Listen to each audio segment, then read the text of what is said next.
இந்திய அரசியலமைப்பு சட்டத்தில் கேரள மாநிலத்தின் பெயரை கேரளம் என பெயர் மாற்றம் செய்ய ஒன்றிய அரசை வலியுறுத்தி கேரள சட்டப்பேரவையில் ஒருமனதாக தீர்மானம் நிறைவேற்றப்பட்டுள்ளது.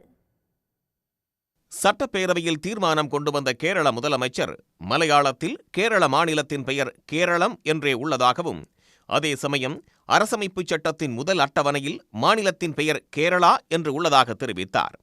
இதனால் அரசமைப்பு சட்டப்பிரிவு 3ஐ பயன்படுத்தி மாநிலத்தின் பெயரை கேரளம் என ஒன்றிய அரசு பெயர் மாற்றம் செய்ய வலியுறுத்தி ஒருமனதாக தீர்மானம் நிறைவேற்றுவதாக தெரிவித்தார்.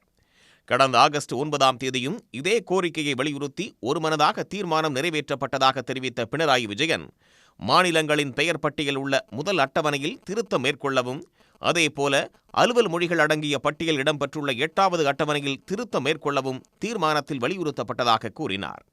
ஆனால் முன்பு நிறைவேற்றப்பட்ட தீர்மானத்தில் குறிப்பிடப்பட்ட சொற்கள் கேரளம் என மாநிலத்தின் பெயரை மாற்றம் செய்யும் கேரள அரசின் விருப்பத்தை முழுமையாக பூர்த்தி செய்யாமல் இருந்ததால் தற்போது மீண்டும் தீர்மானத்தை நிறைவேற்றியிருப்பதாக பினராயி விஜயன் தெரிவித்தார்.